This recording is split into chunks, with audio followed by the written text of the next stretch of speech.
A thought ends, and almost immediately, another one begins. This is how most people experience the mind. One thought, then the next, then the next again. A constant continuity. A chain so familiar that it feels unbroken.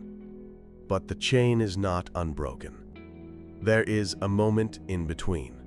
Small, quiet, easy to miss.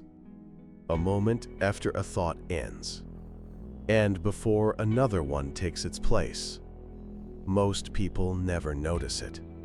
Not because it isn't there, but because attention is trained to follow content, not absence. The mind is interested in what appears, what it says, what it means, what it implies. It moves toward language, toward images, toward interpretation. So the ending of thought goes unnoticed. The moment thought stops, attention is already waiting for the next movement. This makes the mind feel continuous. But continuity is often just speed, a rapid sequence, mistaken for a solid stream. And once you begin to notice this, something changes. You realize that thought is not constant. It appears, it unfolds, it fades. Then for a brief instant, there is nothing to follow. No sentence, no image, no explanation. Just a kind of mental openness that usually passes before it is recognized. This moment is important, not because it is dramatic, but because it reveals something most people never directly observe. Thought is not the whole field. It moves inside the field. And when thought ends, the field remains. This is the beginning of a different kind of seeing.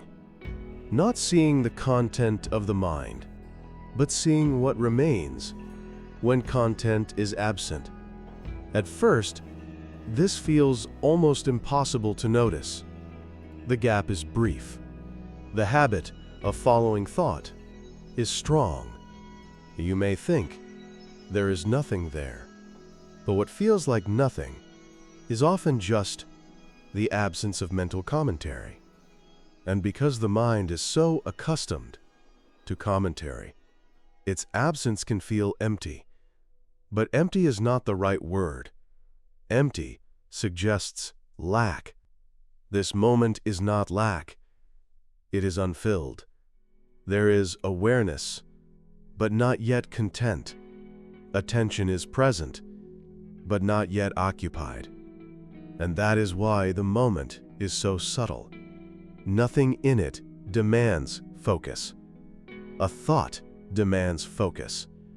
A problem demands focus. A memory demands focus. But this moment asks for nothing.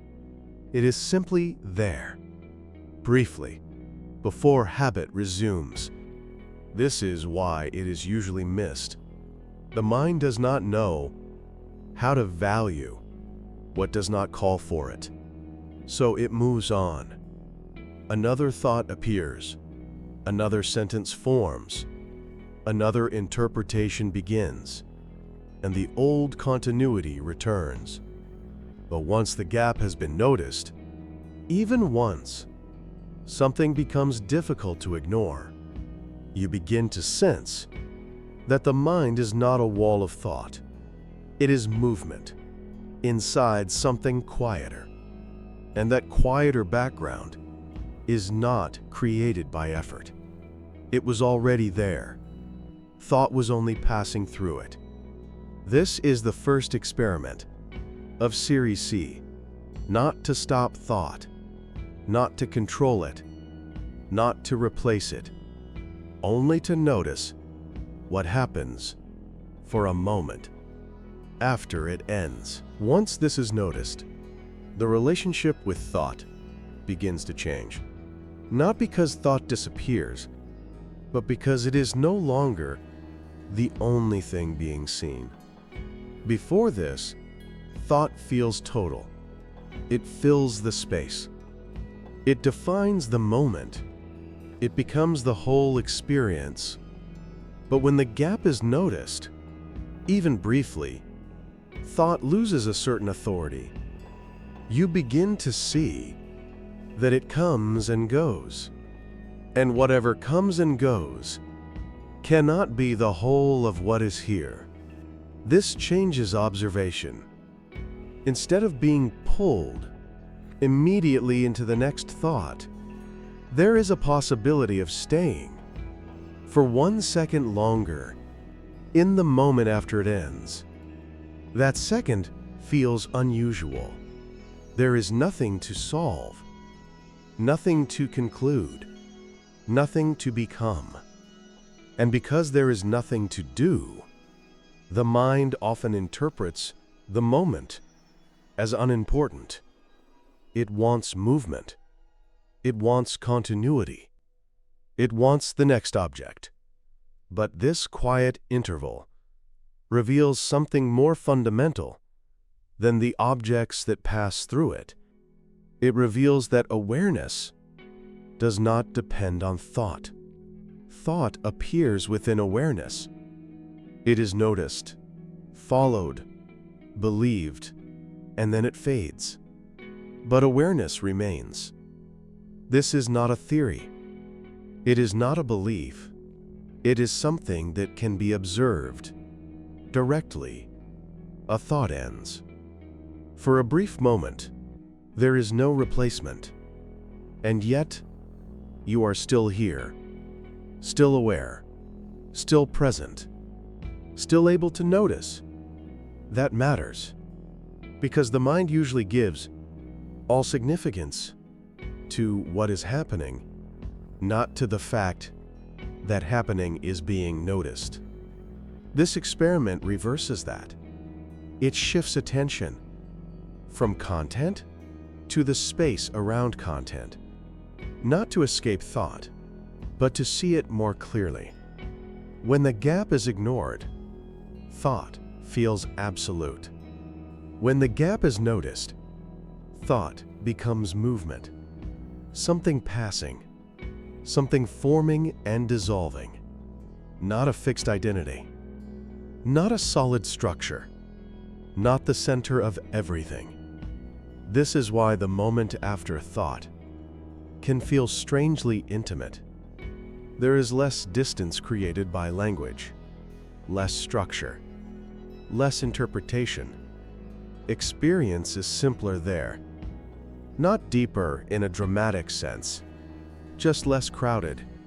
And in that less crowded moment, a different kind of quiet appears.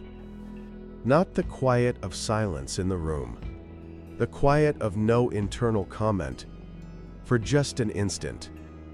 Most people spend their lives inside commentary, naming, comparing, explaining, remembering, projecting. So when commentary pauses, even briefly, the pause can feel unfamiliar, almost unreal, but it is not unreal. It is simply not narrated. And because it is not narrated, the mind has difficulty holding it. It cannot turn it easily into a concept. That is why the gap is better noticed than described. The moment description begins, thought has already returned. So the experiment is simple. Do not try to create the gap. Do not force silence. Do not wait for something mystical. Just notice the ending. A thought finishes, and before the next one forms, something open remains. Small, immediate, unclaimed. You may miss it many times. That does not matter. The noticing is not built through control. It is built through sensitivity. Little by little, the ending of thought becomes easier to recognize.